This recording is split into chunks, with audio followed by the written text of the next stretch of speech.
Sebenarnya saya udah agak lama ya mampir ke hotel yang ini. Waktu itu saya sempat ada jalan sebentar ke Surabaya. Saya iseng cobain hotel namanya Aloft Hotel. Saya milih di sini karena dulu pernah stay di Aloft ya waktu di Bali, dan itu oke banget kamarnya. Nah, sekarang saya mau coba yang di Surabaya seperti apa sih tempatnya. Ini semua adalah area di tempat lobby ya.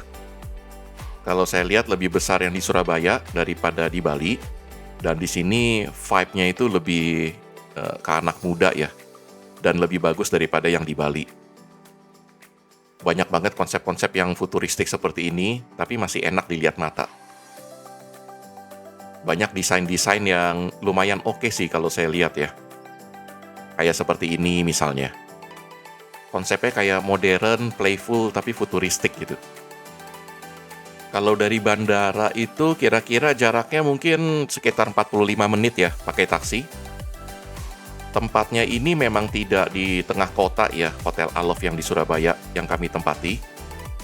Lokasinya itu ada di sekitar perumahan yang kelihatannya cukup elit, dan di sini juga dekat sekali dengan komplek, mall, dan ruko. Tadinya kita pikir agak susah nggak ya jauh dari tengah kota. Ternyata ada keuntungannya juga. Seperti teman-teman lihat, view-nya ini bagus sekali. Karena di sekitar tidak ada gedung yang tinggi ya, jadi lihatnya itu sangat lapang sekali di sana. Karena kami tidak lama di sini, kita coba aja ya review singkat seperti apa sih hotel dan kamarnya.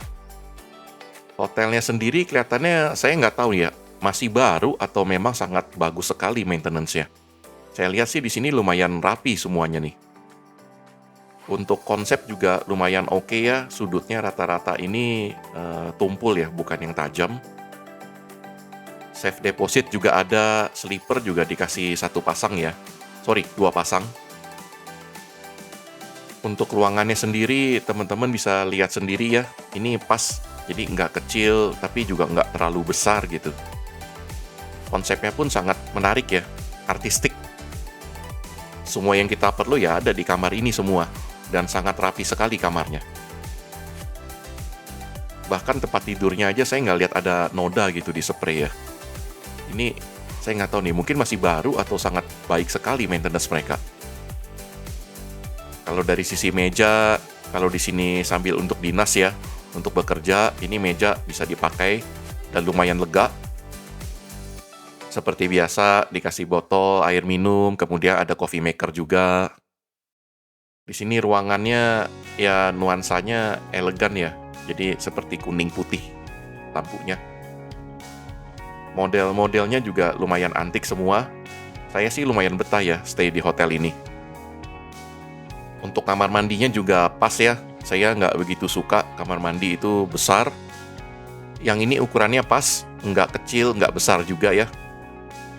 Untuk showernya agak antik, nah ini putarannya ada di sini. Tapi, untuk showernya itu ada sisi sebelah sana. Jadi enaknya apa? Kalau kita mau ngetes air, kita nggak perlu ke tempat showernya gitu sampai ke siram-siram air. Yang ini oke nih konsepnya, bisa ditiru. Desain hotelnya sih saya lihat nih minimalis ya. Kamar mandinya juga ikut minimalis. Ya untuk kamar mandi sih oke ya. Saya juga nggak ngelihat ada poinnya kamar mandi ukuran sangat besar gitu. Atau juga cuma sebentar di kamar mandi kan. Seperti apa view-nya? Unit yang saya dapat ini, kamar saya menghadap ke jembatan Suramadu. Jadi dari sini kelihatan ada laut lepas ya di ujung sebelah sana. Ya, salah satu plus point ya, kalau kita menginap tidak di tengah kota, kita dapat kemungkinan besar itu view-nya lapang dan tidak ada hambatan sama sekali. Fasilitasnya seperti apa? Nah, di sana juga cukup lengkap ya. Ini saya iseng, ini ada tempat gymnya. Tempat gymnya juga cukup terawat ya. Kemudian seperti biasa, ini ada kolam renang juga ya, di lantai atasnya. Jadi kolam renangnya ini ada di lantai, saya lupa, 3 atau 5 atau berapa gitu. Itu jadi satu dengan restoran ini, tempat kita sarapan. Kolamnya kebetulan kami stay di sini tidak lama ya. Jadi nggak sempet nih, saya cobain. Airnya cukup bersih dan di sini juga ada banyak tempat ya untuk duduk atau berjemur. Kolamnya juga ada kolam anak dibagi jadi beberapa. Yang saya paling suka nih ada konsep tamannya gitu di tengah kolam. Jarang banget dapat yang kayak gini. Oke, hotelnya ini sebenarnya di mana sih? Jadi kalau kita lihat ya, dia itu nempel di sebelah mall dan dia ada di komplek ruko. Nah, ini yang pas ada di sebelah lobi hotel. Namanya Pak Won City Mall 3. Nah, kalau teman-teman lihat ya. Nah, ini dari situ sebelah kiri tadi lobi ya. Nah, ini kita tinggal ke kanan aja nih, tinggal jalan gitu. Nanti di sini di depan itu ada pintu masuk mallnya. Kemudian di bagian luarnya samping-samping itu banyak sekali coffee shop. Ini saya iseng ya dari dalam keluar. Kita lewatin ya lobi yang tadi ya ada dinosaurusnya itu. Kita tinggal jalan aja nih ke sini. Paling juga cuma berapa ya? 30 meter mungkin jalan. Nah, ini nih. Kita lurus aja terus. Nah, di sini udah kelihatan deh dari kaca-kacanya kita udah masuk tuh ke area hotel. Jadi lokasi hotelnya lumayan oke ya. Jadi kalau mau ke mall juga walaupun nggak ada connecting, tapi tinggal lewat lobby ini, area ini nih udah langsung sampai gitu dalam waktu ya mungkin cuma beberapa menit saja udah sampai. Mallnya sendiri seperti apa? Kalau saya lihat sih mallnya lumayan bagus ya. Mungkin ini menengah atas mallnya. Tenannya juga banyak, terutama yang makanan ya. Ini ada banyak sekali di sini. Jadi kalau kita lihat, ini ada banyak jenis makanan. Ada makanan lokal, ada kopi, ada donat, jeko, makanan-makanan kecil ya. Kemudian ini ada makanan Vietnam. Cukup banyak sih berjejer ya di dalam mall ini. Jadi kalau nginep di sini sudah bisa dipastikan nggak mungkin kita kelaparan. Nah, ini saya nggak tahu merek apa ya. Kelihatannya enak burgernya.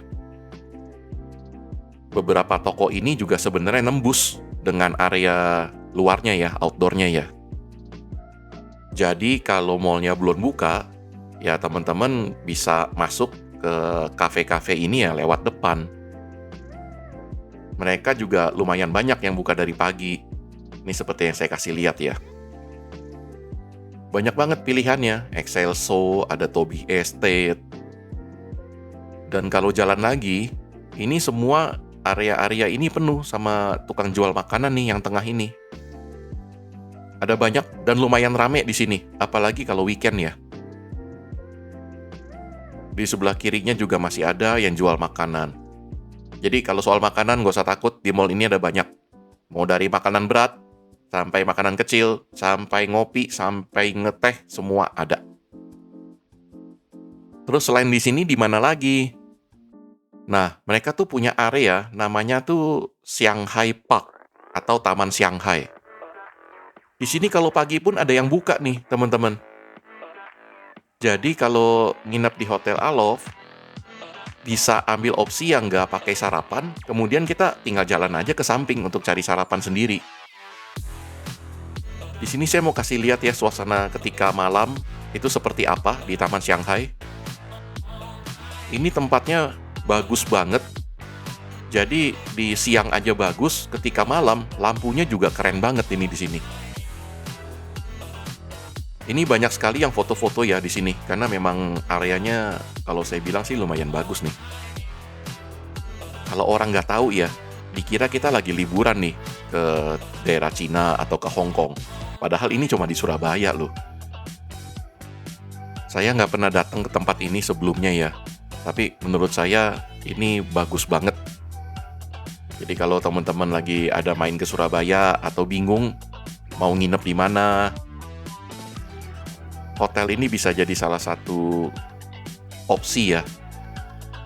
Apalagi kalau bawa keluarga gitu. Anak-anak pasti suka nih main di sini. Areanya juga Park Shanghai ini juga lumayan bersih ya. Semua ornamennya juga masih bagus banget. Kalau saran singkat saya, ini mesti dicoba dengan keluarga. Oke, mungkin demikian review singkat saya mengenai pengalaman menginap di Surabaya di Hotel Alof ini. Tidak terasa, waktu saya di Surabaya sudah habis dan harus kembali pulang. Semoga review singkat ini bisa memberikan gambaran ya untuk teman-teman mengenai pilihan hotel yang ada di Surabaya. Terima kasih, jangan lupa untuk subscribe jika informasi ini berguna. Sampai jumpa di video berikutnya.